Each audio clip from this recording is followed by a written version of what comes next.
This episode is brought to you by Lost Radicals T-shirts, a new online T-shirt brand based in Columbus, Ohio, that reflects the designs of creative director Dave Barber's enduring passion for music, style, and storytelling. It opened for business with an initial collection mixing striking images and bold typography with a vintage rock aesthetic. It's really cool. LostRadicals.com. Lost Radicals, fabricating iconic music. Welcome to If This Bar Could Talk, a podcast about bartenders and the stories they have to tell, as well as the storied history of cocktails, spirits, and bars. I'm Blair Beavers, and here's your host, Leanne Sims. Tonight, our guest is Sean Ward. Sean, welcome to the program. Thank you. Thanks for being our guest. Anytime. I actually don't know you very well. I've met you a couple times at Giuseppe's bar. Mm-hmm. Tell me about Sean. Sure thing. Grew up in Dayton, Ohio. Lived there through high school. Came to school at Ohio State. Had already kind of begun in the food industry in high school, delivering pizzas and subs and working for this little shop like right down the street from my parents' house. Came to school, went to Ohio State, got my bachelor's degree in personal finance, worked in the restaurant industry all through college. Opened up a lot of the restaurants at Easton, such as Brio and Smith & Walensky, Bon V. Did a lot of training for those restaurants too after I gained a lot of experience. And then after college, tried my hand in the career that I studied in college and figured out that I just kind of enjoy the hospitality industry. So at the age of 40 now, I'd say I've been in the industry for about 25 years. What do you love about the industry? I guess the most simple way I can put it is and how I kind of continue to stay engaged is for folks who, don't work in the hospitality industry or maybe don't work in the service industry, going out to dinner, going out to have a drink, taking your family out, meeting friends, that's like the window of the day that is like probably the most relaxing, the most enjoyable. I'm the orchestrator. I'm the one that either makes that something that's really enjoyable or potentially something that like they wish they had gone somewhere else. So I put that type of pressure on myself, and I also look at it as like a golden opportunity on a guest to group basis. So based on a previous podcast, I know that you happen to be one of the best in the biz when it comes to that. Our friend PJ Ford said that he learned from you. Yeah. And what he learned from you is the hospitality, and that you are a master of knowing every person's name and what they drink, and you make them feel like family. And that's a really great thing, obviously, in your business, but you make it an art form. Mm-hmm. And I think he said that if you don't know their name when they walk into your bar, you know their names by the time they walk out. I would like to. That was how he the goal. put it. Yeah. So is that like just natural for you, or is that something you... I think it comes from a core conglomerate of corporate training and then also working for like family-owned businesses. So kind of a melange of both coming together and me creating my own kind of set of standards, practices, and ideals that, one, gives you a professional experience. Two, is also a very unique experience. It makes you want to come back. Yeah, I mean, that's the goal. Hopefully. The whole point of, enjoying a nice drink and a dinner or both or a conversation is that, I'm sure when you guys go out, where are we going to go eat? I don't know. Where do you want to go? Where do you want to go? Well, The first couple places that always come to mind are the ones where you've had a memorable, happy experience. 100%. Yeah. Let's go see Sean. Let's go see James. Let's go see, so if you have that kind of communal interaction with your bartenders, and that's where you like to sit is at a bar to eat or drink, then that becomes, it's a matter of like, psychologically, like what's the easiest solution for us without any, friction. Yeah. Right. Well, I would say, I mean, we hear your name all the time whenever people talk about the best bar. People ask us all the time, what is our favorite bar? And although we don't get to Giuseppe's very often because it is in Bexley, which is very far away. It's like 5 miles from here or 4 something. or 5, yeah. But we definitely list Giuseppe's as one of our favorite bars because it's just such an incredible place. But you have a voice for radio. Has anybody ever told you that? Like Hansberry doesn't have a silky smooth voice. Like I feel like he could be a DJ on Sunny 95 or something. It has been mentioned many times. Yes. So I had a cocktail at Giuseppe's. Probably it's been a year, maybe 2 ago. I thought it was the coolest thing ever. I got a flask. Oh yeah. And so I got to pour, my cocktail came in a flask, which I thought was super. Was that you? Was that your idea? Full disclosure, that is something when we originally began to alter, myself and then some other people who were working at Giuseppe's at the time, when we began to alter the cocktail scene, the bar program there, we had gone out to a couple places in New York and Chicago and just were blown away by presentation across the board, where, you know, whether it was Death and Company or the Aviary in Chicago. And one of the places we went to served that cocktail in that format. Not exactly how we do it, but in a very similar fashion. And that was on one of our original menus. That was one that we were like, take that. That's cool. Nice. So tell me if I'm wrong, because you're the professional, Sure. but places like the Aviary, and I've been to Death and Company also, Sure. but the Aviary, it's cool. Yeah, I would tell everybody visit there once, but I feel like the Columbus bartenders are so much better than the larger markets. I'm doing air quotes because you guys exercise restraint where, you know, the Aviary is fun, but it kind of goes way overboard and it's just a little too much. Like, and I feel like you guys in Columbus take those ideas and make them more reasonable. Am I wrong? No, like, that's a good way to hit on the subject. You also have to look at your market. I mean, when you go into thinking about you're going to open up your own cocktail bar, or you're going to go, you know, hopefully, you know, improve or upgrade a program already in place at a restaurant in Columbus, you know, ownership and management might want you to like, well, we like to go to Death and Company and we enjoy, you know, Aviary and we want that type of level. Well, you have to back them away from that and let them know, like, well, that's fine, but those places, it's like visiting Epcot Center. How many times are you going to go to the Epcot Center? Right. How many times are you going to go to the New York Museum of Natural History? Exactly. And That's not to disparage them. It's a one-off. Yeah, know? that's a And wonderful. And they're in a touristy place, so it makes sense. And this is more geared towards, I would like to serve just drinks that are well balanced and made with some sort of thoughtfulness, and maybe introducing you to a product and or an ingredient that you've never, maybe you've seen it in a kitchen, but you've never had it in a cocktail. And I think that Columbus as a whole has done a very good job of not putting too much pressure on themselves in the bar and cocktail scene to try and reinvent a, you know, Death and Company or an Aviary, I guess, you know, as examples. Let's just be really good bars with really good drinks. And we have several of them. Yeah, Absolutely. mission accomplished. So Giuseppe, he's an amazing chef. There's amazing food. Do you have full range? Do you get to do whatever you want at the bar? Oh, Or yeah. you have to, okay. They have been and will continue to be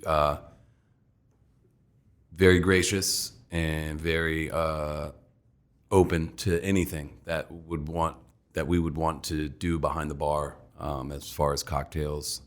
I've never once had gone to them with an idea or hey, we need to buy this, or we need to get these types of glasses, or this type of, you know, accessories back here. Sure, whatever you need. What's the most famous person you've met in your bar? Who is the most famous? Would you like to go with rock and roll celebrity Yes, or rock and judicial roll. celebrity? Either Rock and way. roll. Both. One of each. Mick Jagger and Ronnie Wood. No kidding. awesome. What was that and like? Vice President Joe Biden. Oh, cool. Yeah. So the Stones, what? I mean, that's like a story that is like lives in infamy in this town, I think. Give it to me. I want to hear it. So I walk in there 2 or 3 years ago. I walk in there on a Friday. Being the bar director, I go in during lunch and do a lot of the stuff that gets us, ready to be successful at night. I walk in there and Giuseppe's sitting down at a lunch table, and I don't know the guy, but usually it's someone who I know, and they're just like chit-chatting about like maybe a future dinner or something. And his brother-in-law pulls me aside and is like, "Hey, today's going to be a big day." And I'm like, "Oh, all right, whatever, okay." And his wife then like grabs me like 5 minutes later and is like, "Do you know who that is?" I'm like, "No." She's like, "That's the guy who puts on, all of the stuff for the Rolling Stones when they're not actually like working or in concert." So they're interviewing Giuseppe and me to see if they could potentially eat dinner here. So they have to interview the people before they eat Very dinner much, very much like when a president or a high-standing politician or someone of wealth and stature is going to go anywhere to eat or drink. It's a process that begins in the beginning of the day where would we park? What door would show us the exits, show us the entrences. I had no Security idea. scouts. Yeah, that type of stuff. Show me your menu. What would he? He eats seafood. He's gluten free. He's these are his allergens. Like, what would you be able to make for him? And where would you seat us? How busy are you on a Friday night? So that was that. They had that conversation that lasted about an hour, and the guys basically like, "We'll call you at like 6:00 if we're coming." So the whole day is just like, Cloud 9. oh yeah, just like, are they coming? Are they not coming? And then we had the big meeting at 5:00 with the staff. Like, Did you know what they want to drink? No. No. And plus, I mean, they're just know they're their like allergies. 75, 80 years old. They're not going to drink that. They've had their fair share of drinks. So the 5:00 rolls around. We get the staff together, and it's like, here's what potentially is about to happen. No one is to approach this table. No one is to tell any of their friends. I don't want anyone on their cell phones texting their No photographs. Yeah, none of that. Anyone, Yeah. all cell phones had to be handed in at the beginning of the shift, and we get the night started. Happy hour begins. I look up, I'm making some drinks, and I see Vesna, Giuseppe's wife's face, and it's just like ear to ear grin. It's like comes over to me like, "They're coming." I'm like, "Okay, all right, here we go." I'm not someone who gets like overly excited about that stuff. Like it's a very big deal, and everyone was, eventually gonna, lose their, what, and You can say shit. yeah. So everyone was about to lose their shit and whatever, and Giuseppe and Vesna's brother-in-law Chris and their little sons, like I love the Rolling Stones. Sure. That's their favorite band, hands down, all of them. So it was a big to-do. 6:00 rolls around. They get the phone call. Now anticipation begins. It's Giuseppe, so there's a bunch of people in the restaurant that Vesna knows, and she can't keep her mouth shut. So she began to like whisper to like certain people who are very like tight with her, and next thing you know, they come rolling in through the back door. They sit down at this quiet table. Then they have their security staff. That was like a group of like 4 guys you'd never want to meet in an alley from London. Right. Just old guys ready to stomp on anyone if they were to approach the table. So they had 2 tables in the back, and it was, oh God, they ate for probably 2 hours. I was so surprised how long they were there. They were probably there for like 2.5 hours. So, Well, they're old. They eat slow. no, I'm just mean like, for celebrities like that, it's like they get in and they get out. I mean, they had a whole caravan of their fans who like followed them from the Hilton. Oh, really? They were waiting outside our restaurant for them to leave. Oh, wow. So that was just a situation where I looked over at Joe Peppercorn bartending with me, and I was like, we're in the same room with knighted rock and roll musicians from Britain. Right. That's pretty amazing. Yeah, it was really amazing. So you didn't get to say hello or anything? You could We just- we kind of all, like, some of us got to exchange like a handshake and whatnot, and then Cool. Giuseppe's brother-in-law Chris and Giuseppe's oldest son, I think they took a picture with Ronnie Wood I've and seen Mick. that. Yeah, I've seen so that it's photo. still up at the restaurant. That's cool. Like, again, though, like, I'm not the type of person that was like demands that I get to meet. It was just cool enough to be in the same room. Yeah. And by the time they left, like 2.5 hours go by. By the time they leave, every regular that I've ever met, we talk about first name basis, stuff. Every single one of them were there. I mean, there was a guy that came in. He's like, I got a text from Rob, that, they were here. He's like, I was going like 98 on, I was in New Albany, heading down 270, going like 95 miles an hour. I'm just glad I got here, So by the end, there were, people like holding their cell phones up trying to get in. And then next thing you know, I'm making a drink for someone. I look up and they're gone. Yeah. Like a magic trick. Like it was literally like watching like the Beatles leave somewhere in the 60s, That's amazing. Or the Stones. Yeah, or the Stones, right? If they had it all together, then yeah. But yeah, that was probably the top celebrity experience. Joe Biden was really cool too. One of the guys who was running his Democratic campaign lives in Bexley.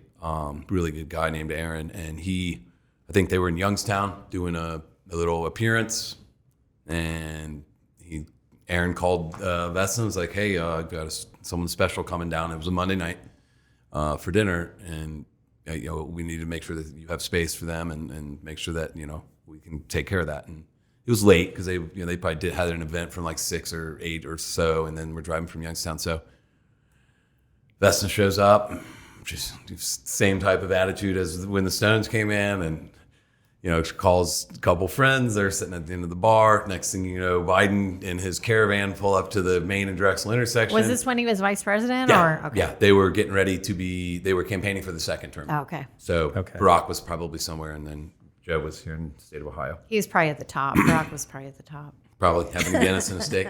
But so their caravan rolls up to the T intersection at Drexel and Main, and Vesna runs outside, and I'm like, dear God, you could get shot. Yeah. These are Secret Service. Yeah, I know. This is not the Rolling Stones, which could be just as bad. But she runs out there, like, I can't see what's going on outside on the street. But then they eventually, filter their way in. And she's like, I almost got stopped by the, service guy. She's like, I wanted to just like shake his hand and give him a hug before like he actually got into the restaurant. So he had dinner. I think he was with like his sister, and then obviously a group of Democrats. Did he kiss Vesna on the head? No. Funny you asked. No, it wasn't very handsy that night.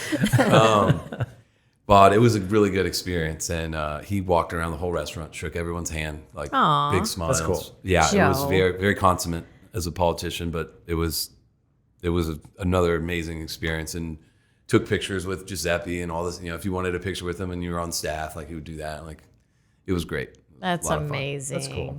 So Giuseppe's a rock star in his own right? Yeah. So full circle, he was here 2 weeks ago at a residence in Bexley who was holding a private fundraiser for him. Vesna got invited, shows up. He speaks for a little bit, gets done, starts shaking hands, and he looks at her in the eye and goes, "You're my restaurant girl." Aw. And then did he kiss her on the head? Probably. She didn't give me all those details, but I thought that was really cool. That he remembered. Yeah. He could be a bartender. Yeah, exactly. So That's he learned amazing. something from me his first time here. That's awesome. That's cool. That's Yeah, a fun very story. good stuff. That's so fun. So Sean, we always like to have our guests mix us up a cocktail. What are you going to make us tonight? Tonight, you guys had, I talked to Blair, and I had asked, like, is it more of a signature thing or classic? And I debated back and forth with, obviously, it probably needs to be said, like, God bless and rest in peace with Gary Regan. So originally was going to do a riff on a Negroni, but I did decide to go with something that's on our fall cocktail list. Awesome. It is a variation on a daiquiri, which involves a little touch of Bexley and then some standard daiquiri ingredients. So it's called the Kingston Kickback. It involves some Jamaican rum, also an aged rum from the Dominican Republic, Ron Zacapa 23 Solera, some maple that is tapped and brewed and bottled in Bexley. They actually have some maple trees out at the Jeffrey Mansion. And that's great. The beginning of the year, March, I believe they tap the maple and get the sap out. And then they do a big day where they brew the maple outside in front of the Jeffrey Mansion, and then it gets aged and bottled and then sold on Arbor Day, as Bexley cool. is a nationally registered arboretum. So I did not know that. The sweetening agent in this is some of the Kelvedon maple from Jeffrey Mansion.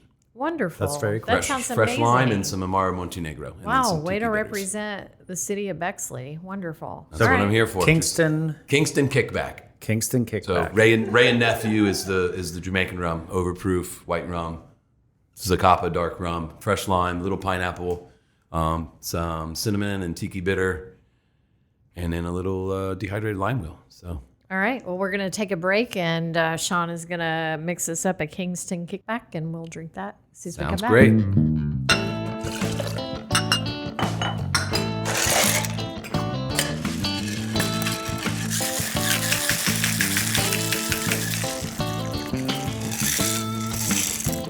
All right. We are back with the Kingston Kickback. Cheers, everyone. Cheers. Slancha. Slancha. Cheers. So kind of a tiki-inspired daiquiri. I love a daiquiri. Yeah. So tell me about the name first. Well, Ray and Nephew is probably the most popular rum drank by the locals of Kingston. It's affordable, and overproof. It makes a killer daiquiri on its own. It is also extremely versatile with other rums. So many times when you're drinking, you're at a tiki bar and they're putting together a real, killer tiki cocktail for you. If they're going to use a white overproof rum, it's more than likely going to be Ray and Nephew. So just paying homage to Kingston, and then I wanted it to be more of a seasonal type of rum cocktail, so I wanted to add some aged, darker rum to it. So Ron Zacapa is probably my favorite Solera style rum. Just well balanced, good on its own, great in cocktails as well.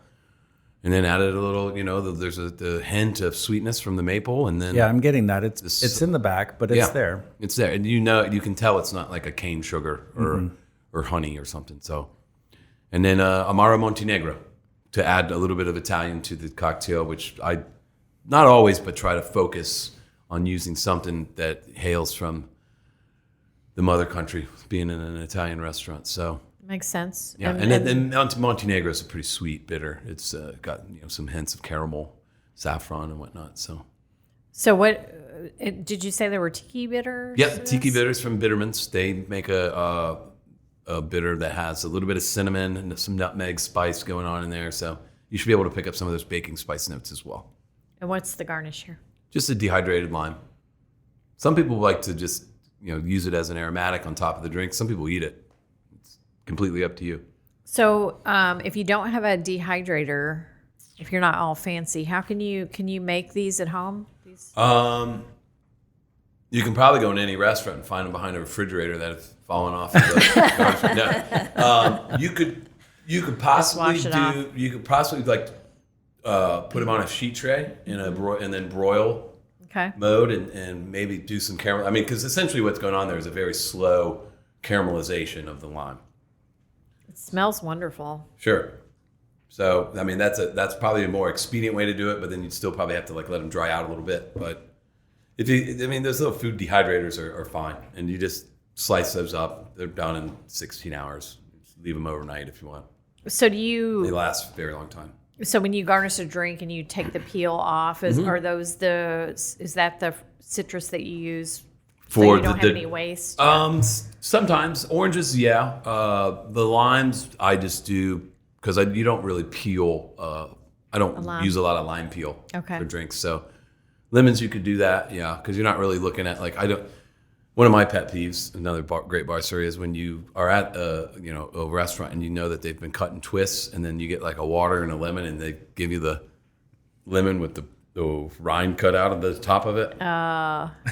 Just just give me a pretty looking lime wedge. You know what I hate is when you get garnish and it still has the sticker on it from the grocery store, so you know they didn't clean it. Yep. That's just nasty. Yeah, because you never know whose hands have been squeezing that particular lime. Yep. Most of our dehydrated stuff. How it got to the shelf before it got to your cart, before it got to your bar. Yeah. This is why I like to drink high proof drinks, so it kills all of the bacteria. There you go.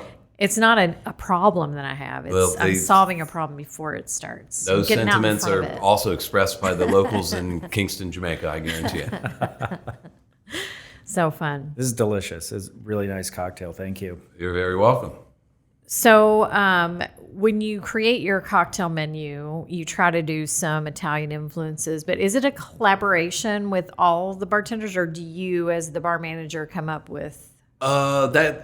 moves in various directions from list to list. We've obviously, as it's known in Columbus, we've had a lot of great, talented people come through the ranks over there. Like Travis who? Owens worked with myself and was basically in my position before I took the position over.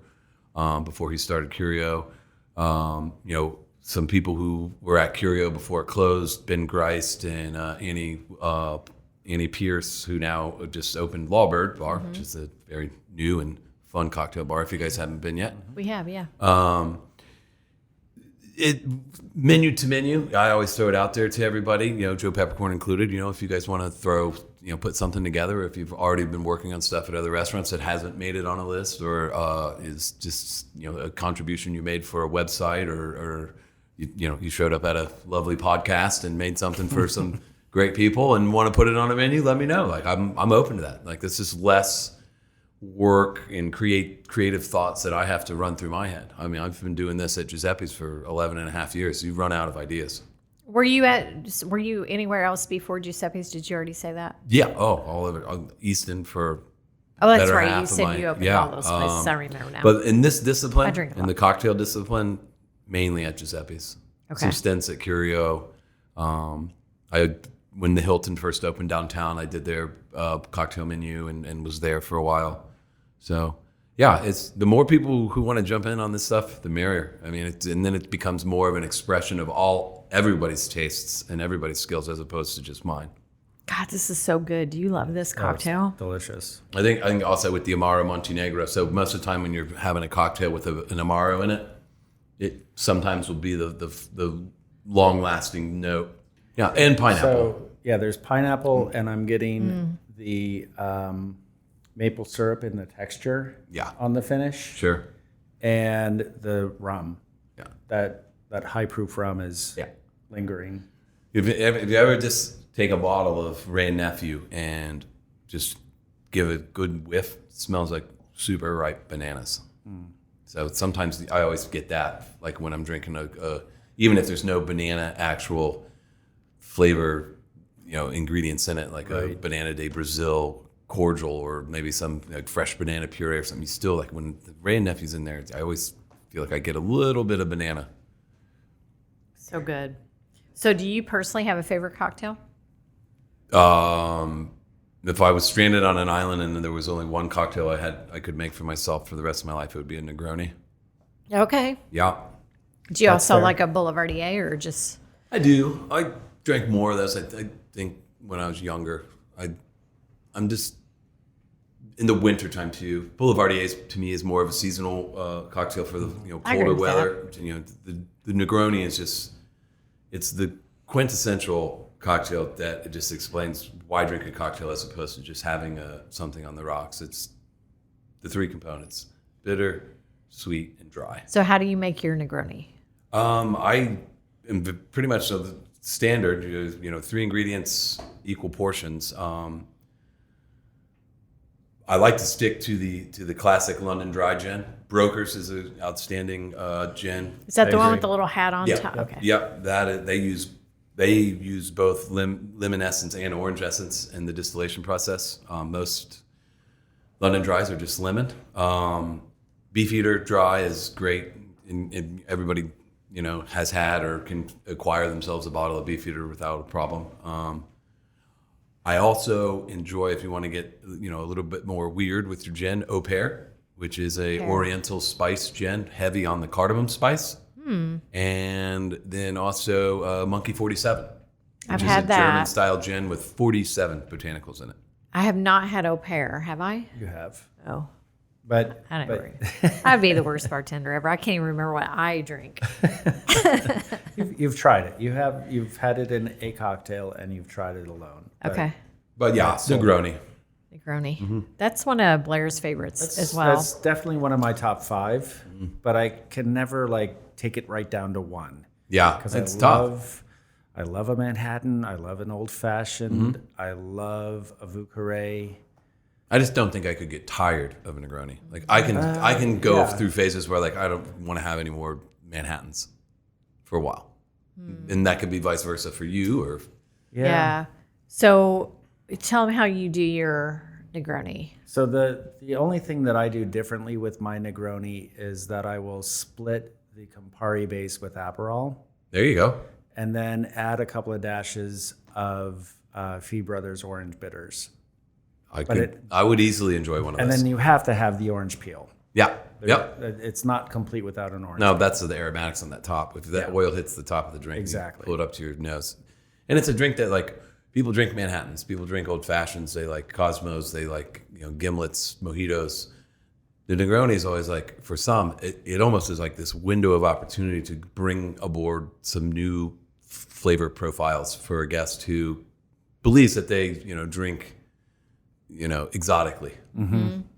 So it opens up and people who don't like gin, then they try a Negroni and they're like, oh, Yeah, you we can hear that add a some lot. orange and some sweetness to it. And the first one that I ever tried was in Bologna. So, it brings back those memories as well. That's always one of the greatest compliments I receive is when people go to Italy and they're like, how can the Negronis here taste better than they can when I'm in Milan? You're like, well, I'm making them, sir. So what's so amazing to me, and this is such a simple thing, but it just fascinates me, is how, you take for granted when the bartender is squeezing the peel on top, and depending on the light, it's usually too dark in a bar to see all of the oil. Like there's a ton of oil coming out of that peel, and it just really lays on the surface of that cocktail, and you get it, you smell it, and then you taste it. It's so wonderful. Well, and then if a lot of times now it's become very popular to, maybe it is really dark in the bar, the expression of the oil with a flame. Okay. So you get that kind of burst of like torch over the drink. That's just all the oil that's just been, it's flammable, so it just gets. So you have to time that right, though, right? Because there's not like a ton of oil coming out. But you cut the orange a little differently too. You want to have a little bit more thicker pith behind it because there's also oil in the pith, and it just pushes that oil out, and then you can really get a nice, little spritz over top of the cocktail. Very cool. So any other stories that you'd like to share? You've already shared some pretty amazing stories, but if there's anything else. I believe we were off air talking about this, but I will share a story. I wasn't at my bar, but it was when you brought up the fact that you must look people in the eye when you cheers them. Years and years ago, I was probably in my early 20s and didn't know much about cocktails and didn't know much about being at a bar. It was myself, a friend of mine who I went to school with at Ohio State. We're down at Tommy Keegan's in the Brewery District. I don't know if you guys were here then or not, but it was across the street from Brewmaster's Gate. And we were there. We were watching probably Champions League soccer, which is a European tournament with professional teams. And it was going to be like a Tuesday, Wednesday, Thursday, games every day. And so we're down there, and there's these two Irish guys that are probably 65 or so, in on business or something from Ireland, and they're doing stuff at the convention center. So they're knocking back pints in the middle of the day like a good Irish boy would. So we're watching the soccer, and they're cheersing us, and they're in their glorious accents are making fun of us, and we're trying to get back at them and jib jab, and they couldn't remember any of our names, so they all called us by Uncle Shawnee, and my buddy Matt Burke they called him Borky, and it was just hysterical. So at one point in the few days we were there was a cheers that was going to happen. I think like an Ireland player or something scored for Liverpool or something, and we get our rounds of beers, and the glasses go up, and the one guy cheers as my friend, and I guess he didn't look him in the eye, and he dumped his beer on him.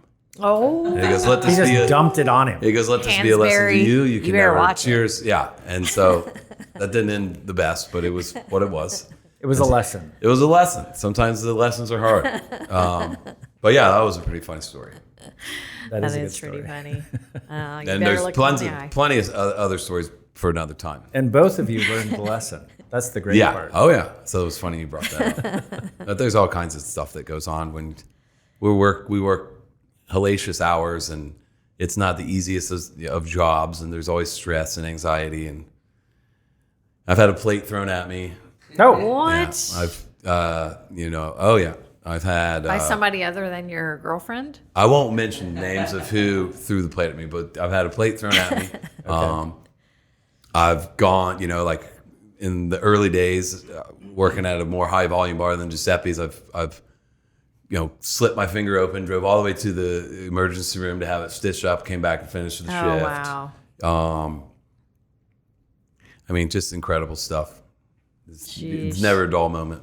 All right. Well, we'll definitely need to have you back. I call it here. life behind bars. There you go. If I ever write an autobiography, that's what it'll be called. Life behind bars. There you go. That sounds great. Well, Sean, so tell us when we can visit you at Giuseppe's. I am there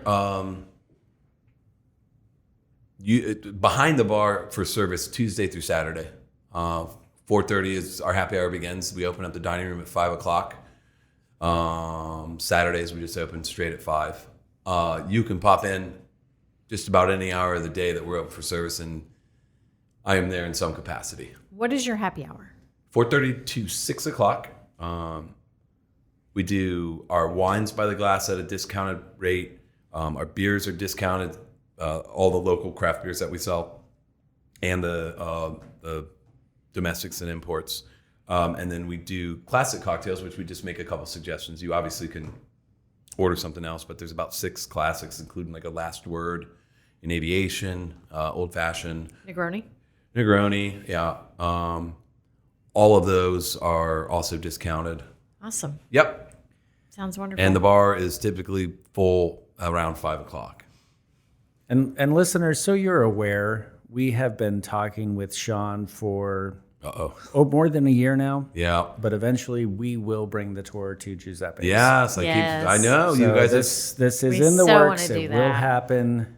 Yeah, be patient. We'll get it done. And we need to goals for 2020. On that note, there are other people who work on Main Street who want to get involved. Oh, awesome. Harvest Bexley and the Yes. Top. Yes. And we worked with Harvest in German Village already. So yeah. Awesome. That would be wonderful. Sean, it's been a real pleasure getting to know you. The pleasure is all mine. Trust me. It's been fun sitting here having a chat with you guys. It has been fun. Thanks for coming by. And great listeners. stories. Thanks very much. Yeah, No listeners problem. get to Giuseppe's Ritrovo. Is that how you say it? Yes, it is. Yep. All right. Get out there in Bexley and have some great cocktails and some wonderful food and maybe see some rock stars. Absolutely. Well, Sean's a rock star anyway, so. And Giuseppe, too. Giuseppe is more than a rock star. He is. A All legend. right. Thanks so much. More than welcome. Listeners, please rate, review, and subscribe wherever you get your podcasts. Check us out on Facebook and Instagram at Seabus Craft Cocktail Tour. Visit our website at columbuscraftcocktailtour.com for cocktail tour dates, women and whiskey tastings, special events, merchandise, and if you're looking for a gift for that special person in your life, get them a gift card to our cocktail tour. Thank you to our producer, Greg Hansberry, and to the biographer for our original music. And please remember to drink responsibly and be cocktail curious. Cheers. Cheers.